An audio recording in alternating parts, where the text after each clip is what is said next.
போனா ஒரு நாள் 2 நாள் டிவி பேப்பர்னு அப்புறம் அவங்களே மறந்துடுவாங்கய்யா. இத பண்றதை விட்டுவிட்டு கம்பெனியை நஷ்டத்துக்கு கொண்டு போக சொல்றியா? அந்த விஜய்க்கு தான் அறிவே இல்ல. அவன் சொல்லிட்டா உடனே ஆட்கள் எடுக்கணும் குதிப்பியா? ஆளெல்லாம் ஒண்ணு எடுக்க தேவையில்ல. இப்ப இருக்கிற ஆளை வச்சு வேலையை பாரு. சூப்பர் மாமா சூப்பர். இப்படிதான் பிசினஸ் நடத்தணும்ல. சொன்ன வாக்க காப்பாத்தணும்னு நினைக்க கூடாது.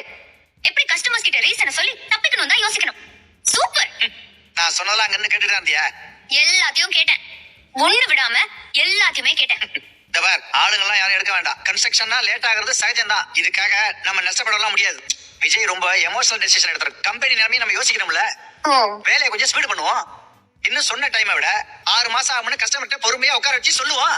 அவங்க சும்மா அப்படிதான் அடிக்கடி வந்து கத்துவானுங்க. நாம அவங்களை பேசி சமாளிப்போம். ஒரு 4 மாசம் இஎம்ஐ நாம கட்டுறோம்னு சொல்லுவோம். இப்படி பேசி சமாளிக்கிறதா கம்பெனிக்கு நல்லது. எப்படி உங்களால இவ்வளவு செல்ஃபிஷா யோசிக்க முடியுது? இது பாருங்க, விஜய் ஏற்கனவே முடிவு பண்ணிட்டாரு. ஸ்டாஃப்ஸ் கிட்ட புது ஆட்களை ஹையர் பண்ண சொல்லி தெளிவா இன்ஸ்ட்ரக்ஷன் கொடுத்துட்டாரு. நீங்க இப்படி உள்ள புகுந்து அதெல்லாம் பண்ணாதீங்கன்னு சொல்றீங்களே, இது உங்களுக்கு கரெக்டா இருக்கா? ஒரே கம்பெனில இருந்துட்டு விஜய் ஒரு மாதிரியும் நீங்க ஒரு மாதிரியும் இன்ஸ்ட்ரக்ஷன்ஸ் கொடுத்து நீ என்னமா ஸ்கூல் புள்ள மாதிரி கம்ப்ளைண்ட் பண்ண கூட்டு வந்திருக்க? ஆபீஸ்ல எல்லா முடிவுகளையும் எடுக்க வேண்டியது யாரு? நீங்களா இல்ல உங்க சித்தப்பாவா? என்னாச்சு காவேரி? இல்ல, நீங்க ஒரு முடிவு எடுத்து அத ஸ்டாஃப்ஸ ஃபாலோ பண்ண சொல்றீங்க.